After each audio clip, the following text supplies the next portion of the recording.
Students, good morning. बेटा आप सभी का एक बार फिर से स्वागत है आपके अपने यूट्यूब चैनल एस कौशल एजुकेशन में।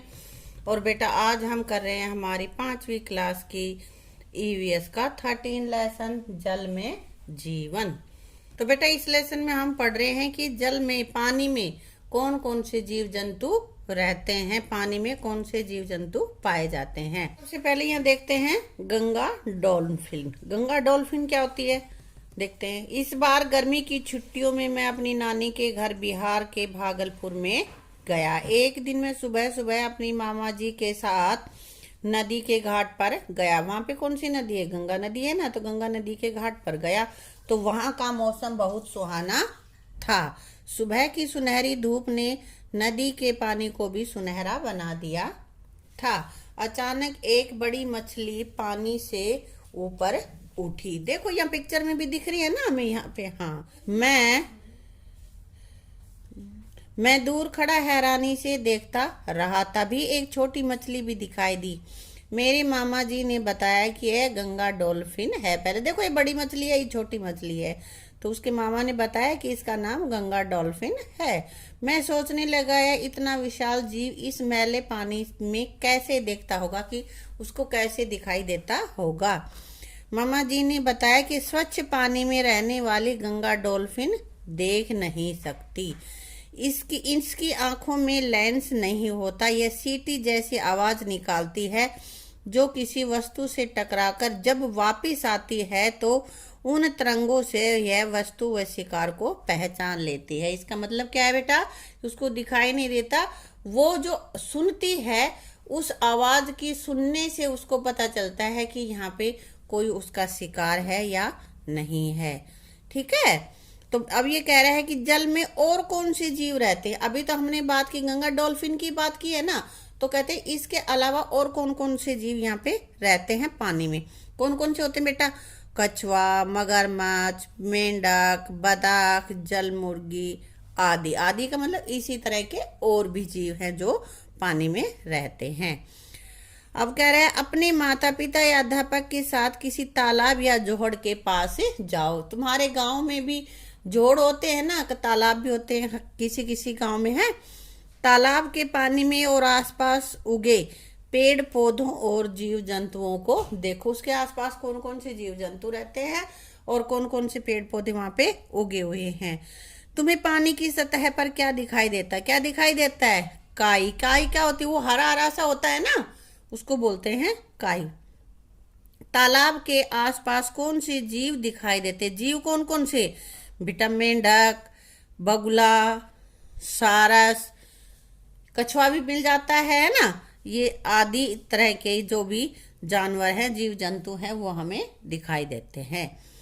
पानी में किस तरह के पौधे दिखाई देते हैं? पानी में जो उगते हैं उन पौधों के नाम बताएं जो पानी के आसपास होते हैं। तो कमल, कमल के फूल पानी में ही खिलते हैं ना। काई भी होती है, जलकुंभ भी होती है ना। ये सारे हमारे पौधे ऐसे हैं जो हमें पानी में दिखाई देते हैं। ठीक है बेटा, देखो और कॉपी में लिखो। चित्रों को देखो और लिखो। देखो इधर चित्र बने हुए हैं बेटा। ये रहा बिच्छू है, यहाँ पे क्या है? मगरमच्छ है, ये मछली है, ये मेंढक है, ये झींगा है और ये कछुआ। इस तरह की पिक्चर यहाँ पे है ना। तो कह रहा है इनको देखना है और ये आगे क्वेश्चन पूछ रहा है वो तुम्हें लिखने हैं। क्या सभी जीवों की बनावट एक जैसी है? इधर बहुत सारे जीव हैं, तो क्या सभी की बनावट एक जैसी है? नहीं, तो हमने लिख दिया नहीं, सबकी बनावट एक जैसी नहीं है।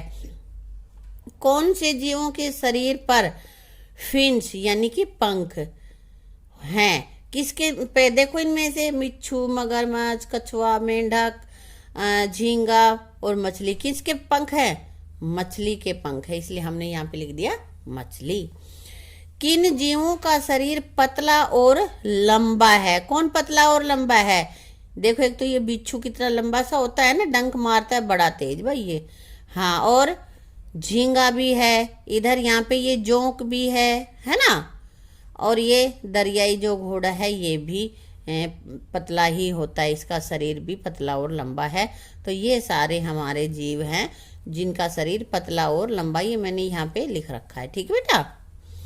किन जीवों के हाथ और पैर हैं? किनके हैं? बिच्छू के, मगरमच्छ के, मेंढक के, कछुआ, झींगा, ऑक्टोपस आदि के हाथ पैर हैं। ये चार चार हैं तो दो हाथों का काम करेंगे, दो पैरों के करेंगे, है ना। कौन से जीव पानी में तैर सकते हैं? इनमें से पानी में तैरने वाले जीवों के तुम्हें नाम लिखने हैं, जैसे मछली, मेंढक, कछुआ, झींगा, जोंक, दरियाई घोड़ा और ऑक्टोपस। ये जीव ऐसे हैं जो पानी में क्या करते हैं? तैर सकते हैं। अब कौन से जीव उड़ सकते हैं? इनमें से कौन से ऐसे जीव हैं जो उड़ लेंगे? उड़ेंगे कोई से? नहीं, इनमें से कोई भी जीव नहीं उड़ सकता। ठीक है बेटा। गंगा डॉल्फिन को देखकर मेरे मन में कई सवाल उठे। यह जीव पानी में क्या खाता होगा, कैसे सोता होगा, है ना। तुम्हें भी लगता है कि जो भाई ऐसे पानी में ही रहते हैं तो वो उनको क्या खाने को मिलता है वहां पे, या वो सोना चाहेंगे तो कहाँ सो लेंगे बहते पानी में। तो ये इन चीजों के जवाब हमें आगे के लेसन में मिल देंगे। ठीक है। तो ये कह रहा है सांस लेने की आदत। अब देखते हैं इसमें। मामा जी ने बताया कि गंगा डॉल्फिन का मुंह पतला और लंबा तथा इसके दांत पैने और नुकीले होते हैं। देखो ये डॉल्फिन का मुंह दिखा रखा है इसने। ये यहाँ पे देखो इसका मुंह पतला और लंबा है और ये इसके दांत है, पैने, है ना। इसके सिर के ऊपर एक छिद्र होता है, ये रहा देखो, है। यह पानी की सतह पर आकर हमारी तरह हवा में सांस लेती है। पानी से बाहर मुंह करके और फिर सांस लेती है। अन्य जलीय जीवों की तरह इसके गलफड़े नहीं होते। मछली के होते हैं ना गलफड़े, तो लेकिन इसके कोई गलफड़े नहीं होते। ये पानी की सतह पे ऊपर आएगी और फिर सांस लेगी खुली हवा में। ठीक है। अन्य जलीय जीवों की तरह उसके गलफड़े नहीं होते। कई बार मछुआरों के जाल में फंसकर दम घुटने से इसकी मृत्यु हो जाती है, क्योंकि उसको सांस लेने के लिए बेटा बाहर की हवा चाहिए ताजी। मछलियां अपना मुंह खोलकर उसमें पानी भर लेती हैं और पानी में घुली ऑक्सीजन को गलफड़ों द्वारा लेकर पानी बाहर निकाल देती हैं। तो मछली कैसे सांस लेती है? पानी को मुंह में भरती है, पानी में ऑक्सीजन होती है ना, उससे सांस ले लेती हैं और पानी को फिर बाहर फेंक देती हैं। ठीक है। पानी में तैरती हुई मछलियां बार बार अपना मुंह क्यों खोलती हैं? बताओ क्यों खोलती हैं? कुछ खाती हैं क्या वो? नहीं, वो पानी में घुली हुई ऑक्सीजन लेने के लिए अपना मुंह खोलती हैं। ठीक है। पाठ में आए जीव जंतुओं के अतिरिक्त और कौन से जीव पानी के अंदर सांस लेते हैं? और कौन से जीव हो सकते हैं बेटा? सांप। ठीक है। कौन से जीव पानी की सतह से बाहर आकर सांस लेते हैं? कुछ तो अंदर ही अंदर ले लेते हैं और कुछ ऐसे हैं जो बाहर आके लेते हैं। तो कौन कौन से हैं? जैसे डॉल्फिन, शार्क, व्हेल, मगरमच्छ और घड़ियाल। ये ऐसे जीव हैं जो पानी की सतह पे आएंगे और सांस लेंगे, फिर अंदर डुबकी लगा देंगे। ठीक बेटा। गोताखोर पानी के अंदर सांस कैसे लेते हैं? गोताखोर होता क्या है बताओ? पानी के अंदर डुबकी लगा के अंदर से कोई चीज निकाल लेना, या वो गोताखोर। कई बार कई लोग डूब जाते हैं तो गोताखोर ही उनको ढूंढ के लाते हैं, है ना। तो कह रहा है कि गोताखोर पानी के अंदर सांस कैसे लेते हैं, ये तुम्हें बताना है। इसको पहले देख लेते हैं। मेंढक तो अपनी नम और चिकनी त्वचा से भी सांस ले लेता है। तो मेंढक को ज्यादा समस्या नहीं होती, क्योंकि इसकी त्वचा जो होती है वो नर्म, जो नम है, गिली गिली सी होती है वो, और उसकी चिकनी होती है। उस त्वचा से सांस लेके वो अपने आप को जीवित रख लेता है। परंतु मगरमच्छ, घड़ियाल आदि पानी की सतह पर आकर ही सांस लेते हैं। उनको सांस लेने के लिए बाहर हवा की आवश्यकता होती है, खाली हवा की, और इसलिए वो बाहर आके सांस लेते। देखो यहाँ पे ये मगरमच्छ बाहर मुंह करके खोल रहा है ना, तो इसका मतलब ये बाहर आके सांस ले रहा है। अब क्या कह रहा है आगे देखो, ये बना रखा है। तो इसी तरह से तुम्हें भी मछली बनानी है। क्या करना है? एक प्लेट लो। एक प्लेट ले ली, यहाँ पे ले रखी है ना। इस चित्र के अनुसार काटो। अब बेटा तुम्हारे पास कटी हुई मिल जाए तो ठीक है, नहीं तो इस तरह से एक प्लेट को काट लेना है। काटे हुए भाग को चित्र के अनुसार चिपकाओ। जैसे चित्र ने जो काटा था अंदर से, उसको वहां से हटा के नीचे चिपका देंगे, पूंछ हो जाएगी, है ना। इसमें मनचाहा रंग भरो और बन गई मछली। आ गया समझ में? इसके कैसे अंडे, ये अंडे हैं अलग अलग जंतुओं के, अलग अलग तरह के अंडे। देखते हैं कैसे हैं। कछुए का अंडा और बच्चा, इधर देखो कछुए का अंडे और या लार्वा, ठीक है। ये कछुए का बच्चा निकल रहा है इसमें से, ये कछुए का जो लार्वा होता बच्चा होता है छोटा, उसको हम लार्वा कहते हैं शुरुआत में। यहाँ पे मच्छर के अंडे और लार्वा, ये अंडे हैं और ये उनसे मच्छर बनने के लिए छोटा मच्छर तैयार है। अब है यहाँ पे कह रहा है मेंढक मच्छर जैसे जीव पानी की सतह पर अंडे देते हैं। मेंढक अपने अंडे तालाब के किनारे पर देते हैं जो अक्सर झाड़ियों के तिनकों में चिपक जाते हैं। समझ गए मेंढक के कहाँ अंडे होते हैं? मेंढक का लार्वा, जिसको कि टैडपोल भी कहते हैं, पानी में तैरता है। कछुए और मगरमच्छ पानी से बाहर आकर जमीन में छोटा गड्ढा बनाकर अंडा दे देते हैं। तो कछुआ और मगरमच्छ कहाँ देते हैं बेटा? पानी से बाहर आएंगे, उसकी सतह से आगे जमीन में गड्ढा खोदेंगे और फिर वहां पे अपने अंडे देते हैं। वो उन्हें घास फूस से छुपा देते हैं, वो छुपा भी देते हैं। कुछ दिनों बाद अंडों से बच्चे निकलकर पानी में चले जाते हैं, फिर वापस पानी में। पहले मैं डॉल्फिन को मछली समझता था, लेकिन अब मुझे पता चला कि डॉल्फिन भी मनुष्यों की तरह बच्चे पैदा करती है। कई बार आता है कि ऐसी कौन सी मछली है जिसके बच्चे पैदा होते हैं जो अंडे नहीं देती, तो वो है डॉल्फिन। यह एक बार में केवल एक बच्चा ही पैदा करती है, ठीक है। डॉल्फिन एक बार में कितने बच्चे पैदा करती है? एक। आगे है बेटा, ये देखो तुम्हें करके देखना है। अपने आसपास घर में या छत पर किसी बर्तन या पुरानी चीजों को देखो। क्या इनमें पानी भरा है? क्या इनमें कीड़े दिखाई देते हैं? इन कीड़ों के चित्र दिए गए स्थान पर बनाओ। अगर किसी के वहां पानी नहीं रखा है तो भी थोड़ा पानी भर के रख दो और उसको 2-4-5 दिन तक छेड़ो ही मत, और फिर देखो उसमें मच्छर दिखाई देते हैं। कई बार जो जगह कम यूज होती है कोने में, वहां पे बहुत सारे मच्छर होते हैं, है ना।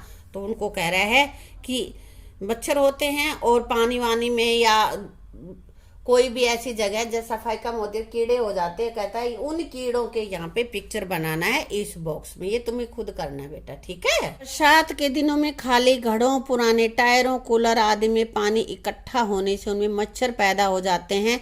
इनसे मलेरिया, डेंगू जैसी बीमारियां हो सकती हैं, इसलिए हमें पानी इकट्ठा नहीं होने देना चाहिए। कूलर वगैरह में पानी डालते हैं, कई दिन उसको नहीं अगर बदलते हैं तो उसमें मच्छर हो जाते हैं ना, इसलिए हमें समय समय पर कूलर का पानी भी बदल देना चाहिए और ज्यादा पानी भी कहीं इकट्ठा नहीं होने देना चाहिए। अगर पानी इकट्ठा होगा तो मच्छर होंगे और मच्छर होंगे तो उनसे डेंगू, मलेरिया आदि बीमारियां फैलने का डर बन जाता है, ठीक है बेटा।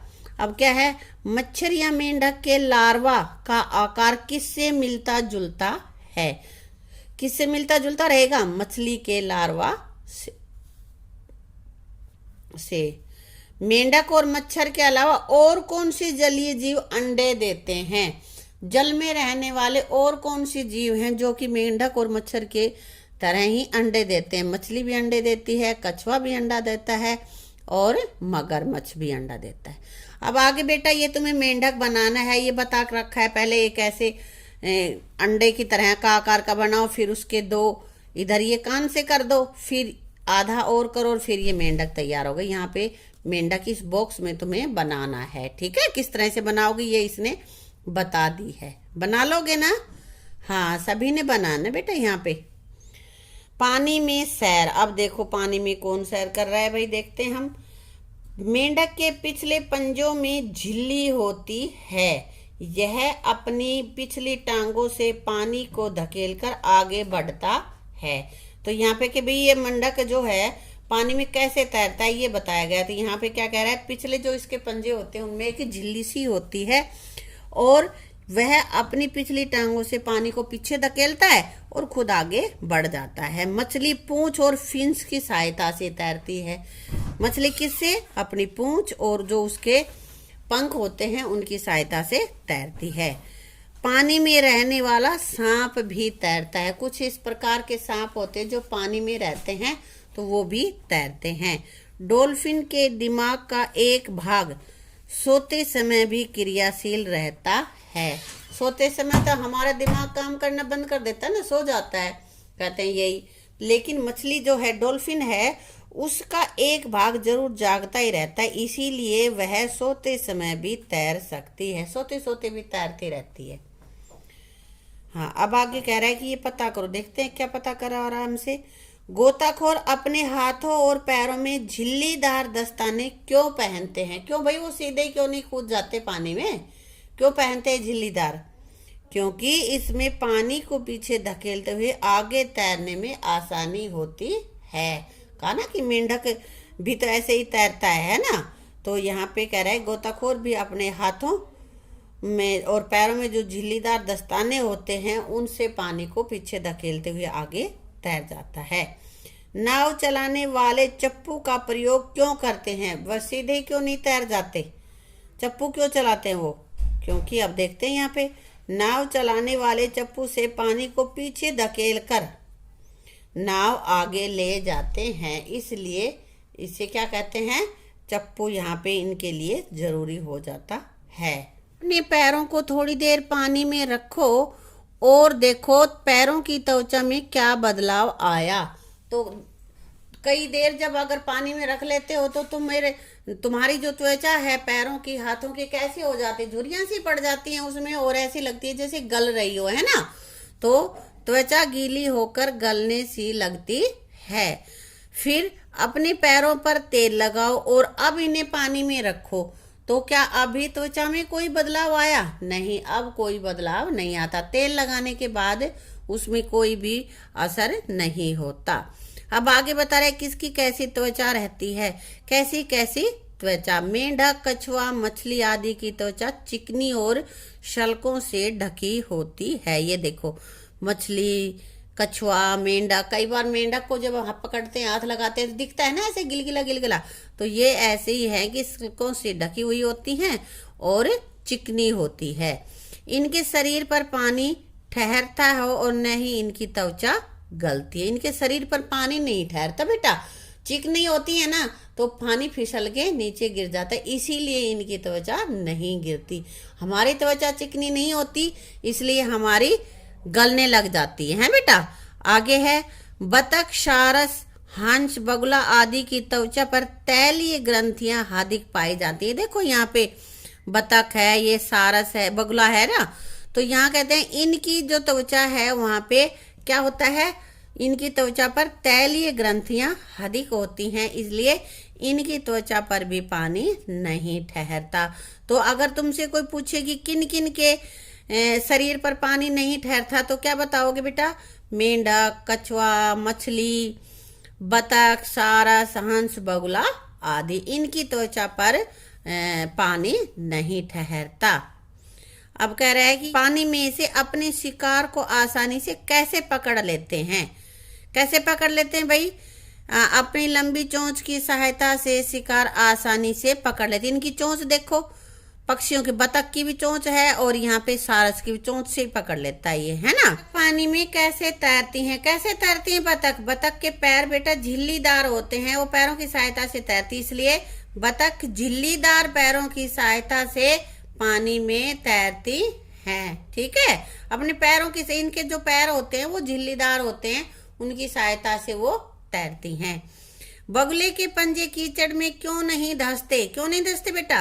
क्योंकि बगुले के पंजे चपटे, झिल्लीदार व नुकीले होने के कारण कीचड़ में नहीं धंसते। ठीक है, तो बेटा ये लेसन हमने यहाँ तक का पढ़ लिया है और बाकी का जो पोर्शन है वो हम करेंगे अपनी अगली वीडियो में। इसको तुम अच्छे से देख लेना कि किस जानवर की कैसे त्वचा होती है, पानी में कौन कौन से जीव रहते हैं, वो पानी में क्या खाते हैं, कैसे सांस लेते हैं, ये सारी बातें हमने उसमें जान ली हैं। तो इस लेसन को दोबारा से रीड कर लेना और ये जो क्वेश्चन आंसर है इनको अपनी नोटबुक में लिख लेना। ठीक है, थैंक यू।